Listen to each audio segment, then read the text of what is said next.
오늘 종료주의를 향해서 우리에게 주시는 하나님의 말씀은 신약성경 마태복음 21장 1절로 17절 말씀 되겠습니다. 신약성경 34면입니다. 신약성경 34면 마태복음 21장 1절부터 봉독하게 됩니다. 이 계시의 말씀을 봉독할 때 다 함께 하나님의 음성을 들으실 수 있기를 바랍니다. 그들이 예루살렘에 가까이 가서 감람산 백박에 이를 때 예수께서 두 제자를 보내시며 이르시되 너희는 맞은편 마을로 가라.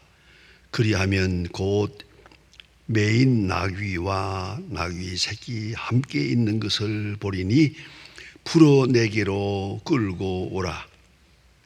만일 누가 무슨 말을 하거든 주가 쓰시겠다 하라. 그리하면 즉시 보내리라 하시니 이는 선지자를 통하여 하신 말씀을 이루려 하심이라. 일러스되 시온의 딸에게 이르기를 네 왕이 내게 임하나니 그는 겸손하여 나귀 곧 멍에 매인 짐승의 새끼를 탔도다 하였느니라.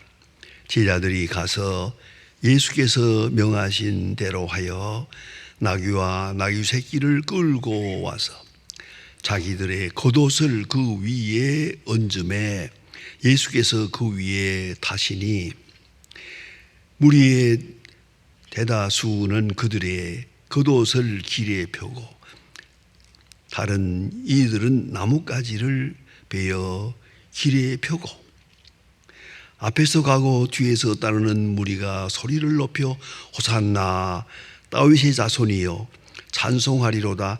주의 이름으로 오시는 이여 가장 높은 곳에서 호산나 하더라. 예수께서 예루살렘에 들어가시니 온 성이 소동하여 이르되 이는 누구냐 하거늘 무리가 이르되 갈릴리 나사렛에서 나온 선지자 예수라 하더라. 예수께서 성전에 들어가시니 성전 안에 매매하는 자들이 모든 사람들의 쫓으시며 돈 바꾸는 자들의 상과 비둘기 파는 자들의 의자를 둘러 엎으시고 그들에게 이르시되 기록된 바 내 집은 기도하는 집이라 일컬음을 받으리라 하였거늘 너희는 강도의 소굴을 만드는도다 하시니라.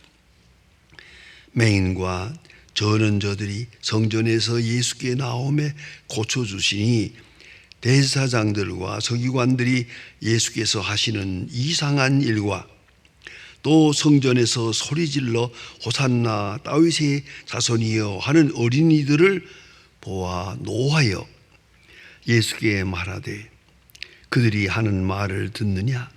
예수께서 이르되 그렇다. 어린아이가 와 젖먹이의 입에서 나오는 찬미를 온전케 하셨나이다. 한번 너희가 읽어본 일이 없느냐 하시고 그들을 떠나 성 밖으로 베다니에 가서 거기서 유하시니라. 아멘. 아프리카의 성자라고 불리우는 슈바이처 박사가 아프리카 선교 사역을 마치고 고향으로 돌아올 때 이 소식을 많은 사람들이 듣고 슈바이처 박사가 도착하는 기차역에 모였습니다. 도착한 후에 사람들이 올라가서 1등 칸을 내리는 손님들을 마중했습니다마는 그곳에 슈바이처 박사가 없었습니다. 그래서 2층 칸으로 갔습니다. 2등실 칸으로 가는데 그곳에도 없었습니다. 마지막에 3등 칸에 갔더니 그곳에서 슈바이처 박사가 걸어 나오는 겁니다. 1등 칸을 타고 오실 줄 알았는데 어째서 3등 칸을 타고 오셨습니까? 라고 물었더니 슈바이처 박사는 대답했습니다. 4등 칸이 없어서. 여러분, 겸손은 가장 강한 자의 것입니다. 오늘 그것을 생각해 보시길 바랍니다. 약한 자에게는 굴욕과 한이 있을 뿐입니다. 굴욕과 한을 느끼지 않고 잘 감당할 수 있다는 것은 겸손의 힘입니다. 겸손의 힘. 이걸 잊지 말아야 합니다. 사람은 겸손하기 어렵습니다. 그러나 겸손은 사람의 마음을 얻을 수 있습니다. 성경의 진리, 겸손의 능력, 여기에 하나님의 신비가 있습니다. 권력으로는 사람의 외모를 얻을 수 있습니다. 외형을 얻을 수 있습니다만은 마음을 얻지는 못합니다. 마음을 얻는 것은 오직 겸손뿐이라는 것을 알아야 합니다. 이게 하나님의 신비로운 역사가 있습니다. 겸손이 곧 권력이요 능력입니다. 이 겸손의 힘은 먼저 하나님께 향한 믿음에 있습니다. 그리고 사람을 불쌍히 여기는, 사람을 구원하고자 하는 정열, 그 속에 겸손이 있습니다. 대단히 중요한 말씀입니다. 그런데 사람들은 강자를 좋아합니다. 여러분 잘 아는 칼 막스, 프로이드, 흔히 말하는 강자 철학을 말한 니체, 이런 사람들은 좋아합니다. 모두 강자를 자처한 사람들입니다. 근데 그 마지막은 비참했습니다.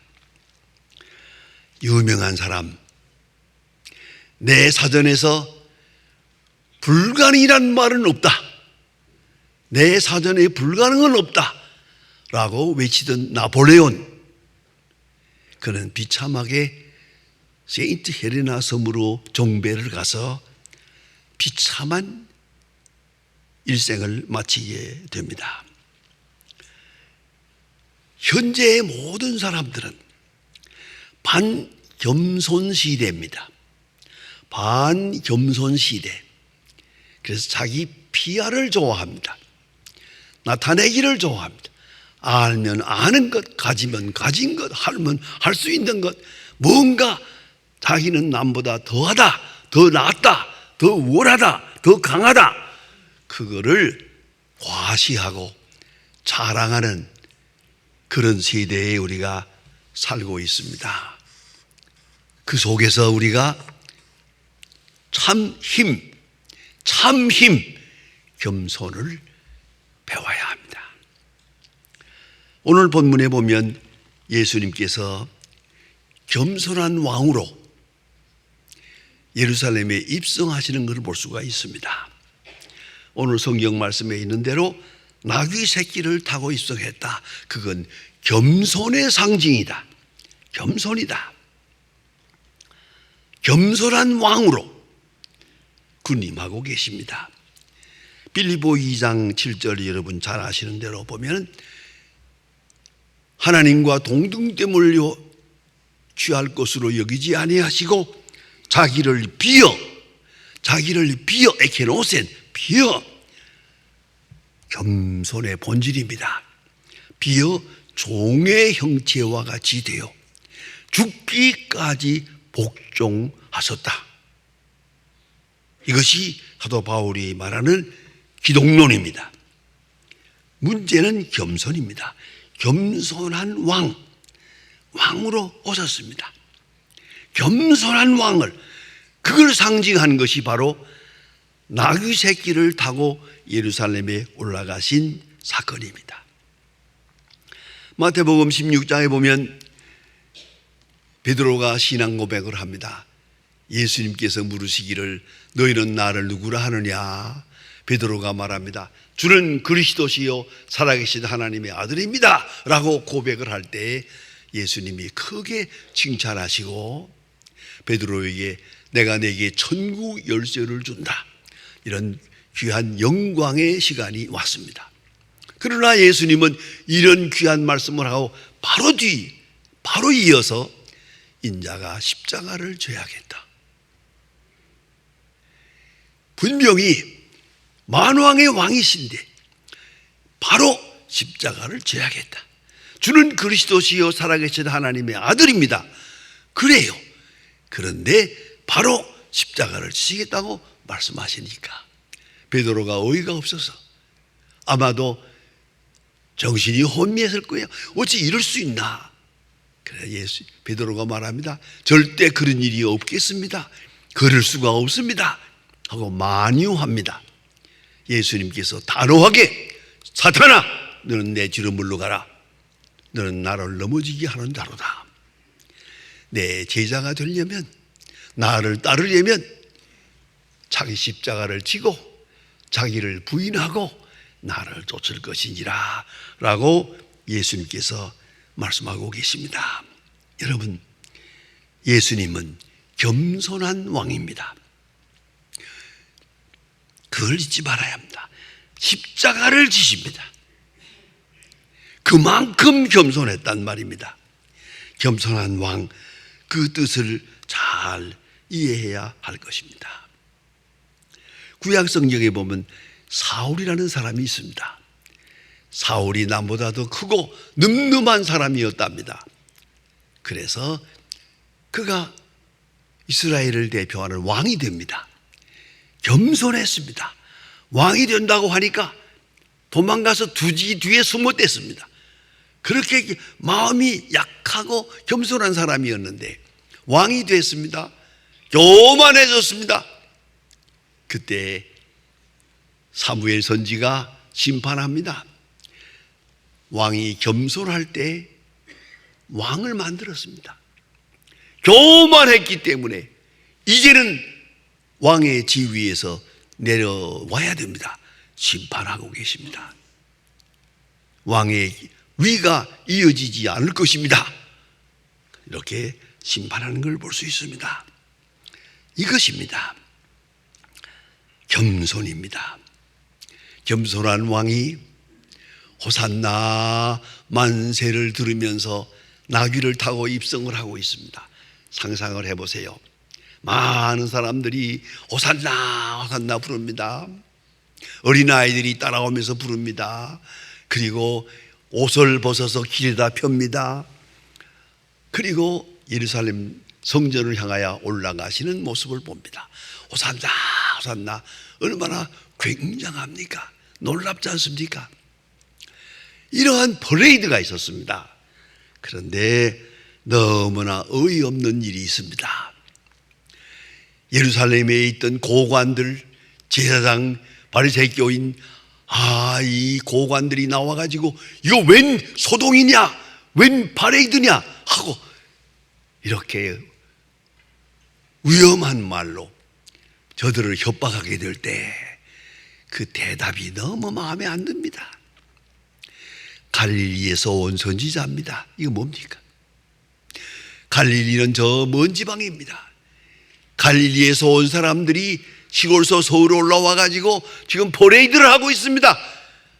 그저 눈 감아주세요, 뭐 그런 얘기예요. 주는 그리스도시요 살아계신 하나님의 아들입니다라고 고백하지를 못하고 갈릴리에서 온 선지자입니다, 이렇게 위축되고 맙니다. 그들의 만세소리, 그들의 함성은 여기서 머뭅니다. 여러분, 얼마나 유감된 얘기입니까? 왜 만왕의 왕입니다라는 말을 못했냐는 겁니다. 갈릴리에서 온 선지자요, 저 시골 사람들이 와가지고 뭐 좀 퍼레이드를 벌이는가 본데 눈 감아주세요, 뭐 이런 정도입니다. 대단히 유감된 시간입니다. 그런데 이걸 알아야 합니다. 오직 어린아이들만, 어린아이들은 철이 없죠. 한 번 시작했으니까 호산나 호산나 성전에 돌아다니면서 소리를 지릅니다. 만세를 부릅니다. 여러분, 그래 예수님 말씀하십니다. 어린아이의 호산나, 그 찬송을 온전케 하신다 하신 말씀을 읽어보지 못했느냐. 그렇습니다. 어린아이의 찬송을 온전케 하신다. 여러분, 겸손한 왕을 왕으로 모시려면 내가 겸손해야 됩니다. 내 겸손이 함께 가야 합니다. 내가 겸손하기 전에는 겸손한 자의 그 권세를, 겸손의 위력을 알아볼 수가 없습니다. 이걸 잊지 말아야 합니다. 여러분, 어머니에게 힘이 있습니까? 아버지에게 힘이 있습니까? 좀 미안합니다만은 제 아버지는 아주 엄했습니다. 그래서 제가 매도 많이 맞았는데요. 우리 아버지는 말씀이 적어요. 딱 한마디 하면 그만입니다. 그런데 어머니는 말씀이 없습니다. 미안합니다만 어머니한테는 한 번도 맞아본 일이 없습니다. 우리 어머니는 내가 잘못하면 네가 그럴 수 있냐, 내가 너를 위해서 10년 기도하고 너를 낳았는데 너는 그러면 안 되지 하면 내가 꼼짝을 못합니다. 우리 어머니는 겸손의 상징입니다. 그러나 무서운 분입니다. 그 어머니를 무섭게 알아야 합니다. 어머니의 교훈을 가장 무섭게 알고 받아들여야 그것이 효자가 아니겠습니까? 큰 소리 치고 매를 드는 아버지, 그보다 조용한 가운데서 눈물을 흘리고 기도하는 어머니, 그 겸손, 그 속에 권능이 있고 권세가 있다는 말입니다. 거기 무서운 힘이 있는 겁니다. 이걸 잊지 말아야 합니다. 많은 성서학자들이 말합니다. 만일에 예수님께서 그저 3가지 일만 하지 않았더라면 어쩌면 십자가를 앉아설 수도 있을 것 같다. 첫째, 갈릴리는 유대 나라에서 변두리입니다. 저 북쪽의 변두리입니다. 예루살렘 성전에 올라오지 말고 이번 6월절에 그냥 갈릴리에 계셨더라면 십자가를 지지 않을 수 있을 거다. 두 번째, 가장 중요한 일은 죽은 나사로를 살리지 않았더라면, 이건 중요한 사건입니다. 예루살렘에서 멀지 않은 베다니에서 된 일입니다. 죽은 지 나흘 된 나사로를 무덤까지 가서 나사로야 나오라고 살렸습니다. 이 소문이 온 천하에 퍼졌습니다. 온 예루살렘에 퍼졌습니다. 이제 막을 수가 없습니다. 이는 만왕의 왕이다, 이건 메시아다, 하나님이 보내신 분이다, 이렇게 돼서 저들은 예수를 감당할 수가 없었어요. 딴에는 핑계가 있습니다. 이렇게 예수님의 인기가 높아지면 마지막에 로마 사람들이 와서 우리나라를 다시 또 침공할 것이 아니겠냐. 그런 거로 가야바의 말입니다. 한 사람이 죽어서 온 백성이 무사할 수 있다면 죽어야지. 의인이냐 하나님의 아들이냐 물을 것이 없다. 정치적으로 평안하기 위해서는 예수는 죽어야 한다 라고 제사장 가야바가 말합니다. 보세요, 왜 이랬을 것 같습니까? 거기에는 가장 큰 것이 나사로를 살린 일입니다. 이건 부인할 수가 없습니다. 온 예루살렘이 다 알고 있습니다. 죽은 지 나흘 만에 나사로가 살아났다, 그를 일으킨 분은 메시아다, 이런 생각으로 온 예루살렘이 꽉 찼습니다. 그런 거로 당시의 정치, 종교 지도자들은 이 사건을 감당할 수가 없었습니다. 그래 예수를 십자가에 못 박을 수밖에 없었다라고 말하고요.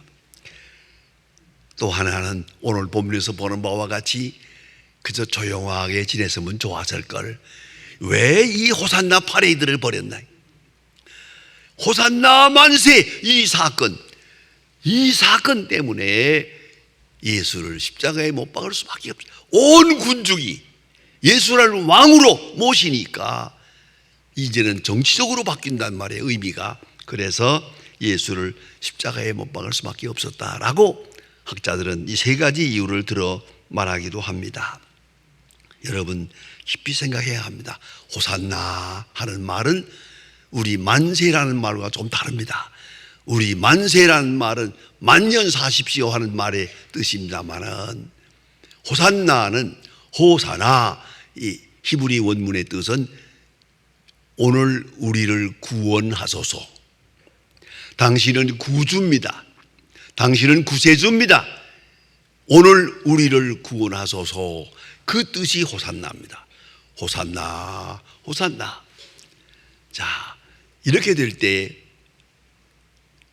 세상 사람들은 예수를 십자가에 못 박으려고도 하고 또 예수를 환영하고 따르던 사람들까지도 겁이 나서 당시의 종교 지도자들과 권세자들이 눈을 부릅뜨고 이거 웬 짓이냐고 웬 이 행사냐고 이렇게 될 때 다 물러가고 맙니다만은 어린아이들만 깨끗한 마음으로 끝까지 예루살렘 성전에 돌아다니면서 호산나 호산나 불렀더란 말입니다. 예수님께서 그 어린아이들의 호산나를 귀히 보시고 하시는 말씀입니다. 어린아이들의 호산나 저 찬송을 온전케 하신다 하는 말을 읽어본 일이 없느냐? 온전케 하신다. 모르고 하는 말 알게 해야 되겠고 생각 없이 부르는 찬송이라 하더라도 이제 생각 있게 불러야겠고 이제 뜻없이 하는 일이라도 이제 목숨을 걸고 호산나를 불러야 한다. 그것이 바로 순교가 아니겠습니까? 예수님의 제자들이 뒤늦게 깨닫고 예수에게 호산나 부르고 호산나와 함께 예수님의 제자들은 예수님처럼 순교하게 됩니다. 여러분, 호산나를 온전케 하신다. 여러분, 오늘 우리가 찬송을 불렀습니다. 호산나 찬송을 불렀습니다. 그러나 우리 마음 깊은 곳에 예수님과 함께 십자가의 길을 가면서 그 영광의 길을 가면서 부르는 거냐? 그 십자가를 뒤에 저 부활의 영광 바라보며 부르는 그런 찬송이어야 하는데 우리의 찬송이 온전해져야 되겠습니다. 온전하게 하신다. 하나님이 온전하게 하신다 하는 말씀을 본문에서 읽었습니다. 겸손한 왕에게 충성을 다하려면 내가 겸손해야 됩니다. 겸손한 왕을 알아볼 수 있는 겸손, 그것이 믿음입니다. 그리고 겸손한 왕에게 또다시 겸손한 제자로서 호산나 온전한 찬송을 올려드려야 할 것입니다. 겸손한 깨끗한 어린이들만 마지막까지 호산나 찬송을 불렀다. 주님이 그 어린아이들의 순진한 찬송을 들으시면서 하나님이 저 순진한 호산나를 온전케 하신다 하는 말을 읽어보지 못했느냐. 하나님의 말씀을 기억하며 예수님의 마음은 흐뭇한 것 같습니다. 여러분, 우리는 겸손한 왕을 생각합니다. 겸손한 왕을 생각하려면 내가 더 겸손해야 합니다. 겸손한 왕을 알아보고 겸손한 왕에게 충성을 다할 때 겸손한 왕에게 주신 영광이 겸손한 하나님의 백성에게 임할 것입니다. 기도하십니다. 하나님 아버지, 오늘 아침도 저희들이 주님 앞에 나와 찬송을 부르고 있습니다. 늘 그랬습니다마는 오늘은 특별히 주님께서 예루살렘을 향하여 올라가시며 많은 지자들이 호산나 찬송을 불렀던 그날을 기억하며 우리가 주님 앞에 충성을 맹세하고 있습니다. 그런데 우리의 찬송이 그 깊은 뜻을 알게 하시고 우리의 찬송이 끝까지 이어지게 하시고 어떤 환난과 고난 속에서도 끝까지 내 주여 호산나 할 수 있는 하나님의 사람들, 참 겸손한 그 왕의 겸손한 제자가 되게 하여 주시옵소서. 예수님의 이름으로 기도합니다. 아멘.